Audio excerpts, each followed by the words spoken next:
So welcome everybody to a Greyhound Star Zoom preview for the Sussex Cup and Regency Final at Hove this coming weekend.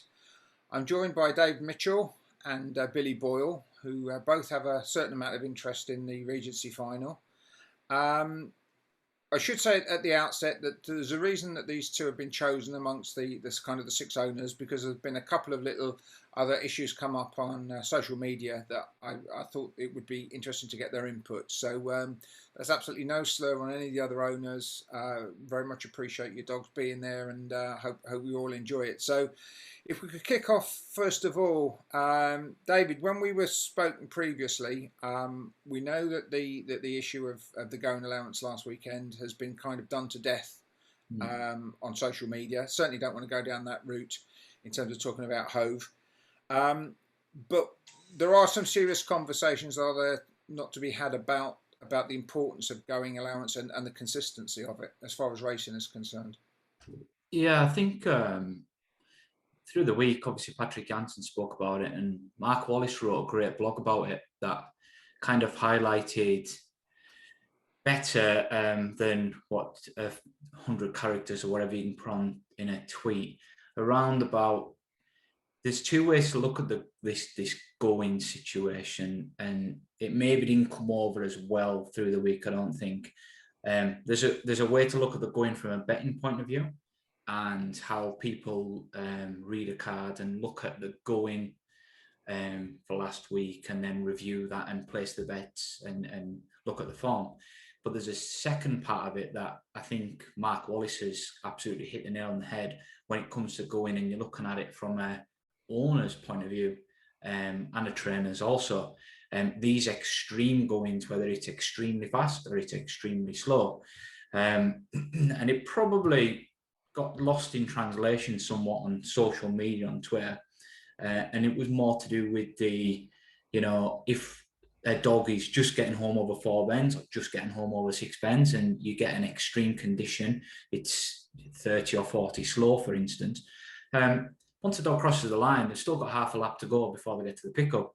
And a lot of people, after they place the bet, that's the race over. But for the likes of myself and Billy, we're more speaking to our trainer straight after and saying, well, how's George finished, or how's Beauchine finished, or other dogs?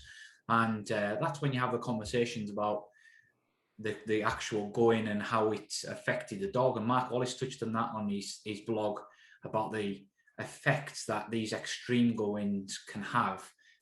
Takes dogs, a couple of days to recover, especially the deep going, 2 or 3 days, and the injuries. Yeah, it's okay having slightly slower ground to make it safer, but these extreme goings, I think, really affect the dogs. And it's not, I think this week Hove's probably been bashed a little bit about it, but this isn't just a isolated incident with the Hove, for instance. There's a lot of tracks up and down the country, that they maybe put -15 out or -5 or -10, but it's getting the track correct that makes it safe, not too fast, not too slow. And it's these extreme goings that I think, as an owner and a trainer, you see a bit more than just somebody who's reviewing a card from a betting point of view. Billy, what was your take on it?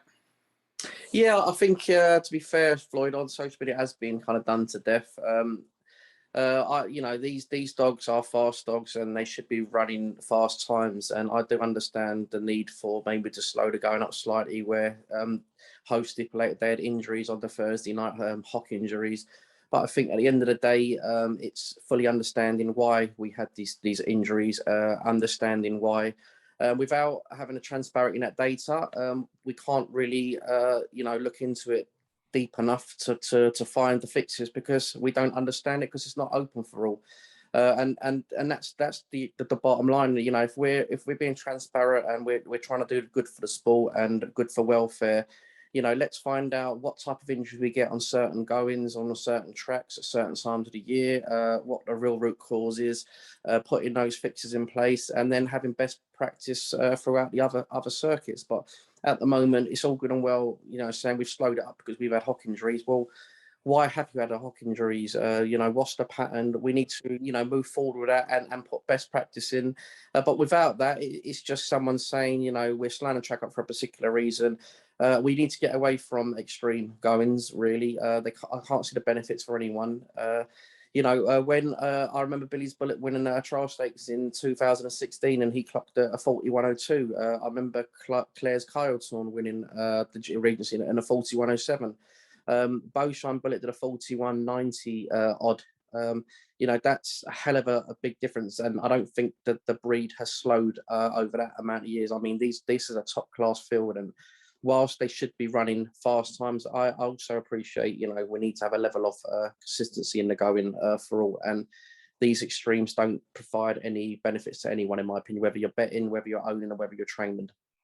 Yeah, I mean, when David and I were talking earlier, I was saying I think there are really sort of two major issues, and sort of with sub issues into that. And first of all, as I said, this isn't about how we just talked. It's an ideal opportunity to talk about going in general. In the first instance, greyhounds are super consistent, as we all know. And if one of your dogs trials one day and does, I don't know, whatever track 41.50, and then a week later on apparently similar going does 41.90, Mark's coming back scratching his head going, I think we might have a problem, Billy, maybe just a bit of a niggle. Yet when it comes to going allowances, and bearing in mind we can be going from sort of 10 or 20 fast to 30, 40 slow, and Hove's wasn't horrendous I mean, I think it was more, in my own view, it was more than was allocated. But so you have that from a kind of an integrity and a punting perspective.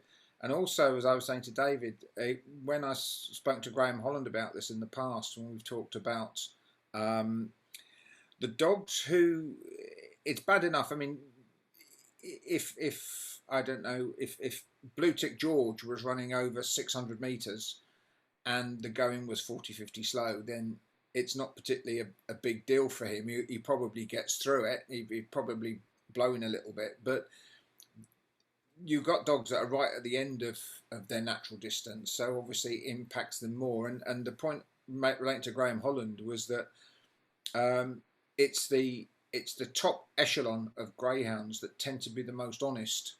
So they do put in everything all the way to the pickup. If you're dealing with the best will in the world with some dodgy low-class grader, he's probably just running with a pack anyway, and there's a lot of them out there on the lower class races. So it does certainly impact these dogs more than others. Was there anything else that, just before we leave this, because I don't intend this to go on, anything else that anybody else wanted to raise on the subject of the going? Maybe for me as well, the other issue I've got is actually the going allowance given.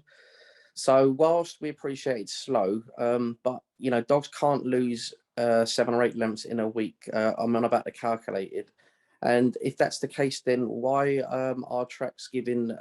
We could call it opinion, we could call it a guess, but clearly dogs can't go back 7 or 8 lengths on the previous week's given calculated. So why then are we giving going allowance to? I don't know. Is it to suit a certain agenda? Are they given as guesswork, or are we looking at it in a kind of logical way and saying, right, okay, Beaushine Bullet, she didn't lead last week, she come off the pace, did a 16:30 odd split, 41:40. She led tonight 16:28 split, so gone round slightly slower and come back for 41:90, and we give it -15. So I just wonder, in terms of being, integrity and being open and honest and transparent, let's give the going what we think it is and not what we want it to be. And that's just another bugbear of mine. I feel like, are these going allowances being manipulated to suit a certain agenda? Are they being manipulated to make tracks not look as slow as they are? Can we not be a bit more scientific and maybe give a going description, like they do in horse racing? They have a meter reading. Maybe we could have a meter reading 3 parts of the track, inside, middle, and wide, and maybe do the same down the back straight. And that way we'll have an idea if it's a nice consistent going all the way around the circuit. As it stands, it's just a lack of information, and it's probably not good enough for anyone really, and doesn't benefit anyone. No, all I would say is, again, I'm just playing devil's advocate here, as you appreciate. I mean, this isn't something that Hove is particularly known for, and there are tracks that people jump up and down all over when the going fluctuates by 10 or 15 spots. Some of the others, nobody bats an eyelid at. Hove doesn't normally sort of fall foul of people. On this occasion, it appears to have done. David, was there anything else that you wanted to say just before we conclude this bit? No, I think Billy's hit the nail on the head. It's about transparency, isn't it? No, we just want a bit of transparency. At the end of the day, we can go through the card and side and look at the Sussex, and we can look at the Regency. These are top quality dogs, and Billy's putting his hand in his pocket. I'm putting my hand in my pocket. There's thousands of owners across the country who put their hands in the pocket buying these good dogs, and these good dogs aren't cheap. And when we're entering our dogs and they're going to a track, at that point, you know, we're expecting a level of transparency and a level of responsibility from the track that we'll continue to buy the dogs, but you've got to be a bit fairer, I think.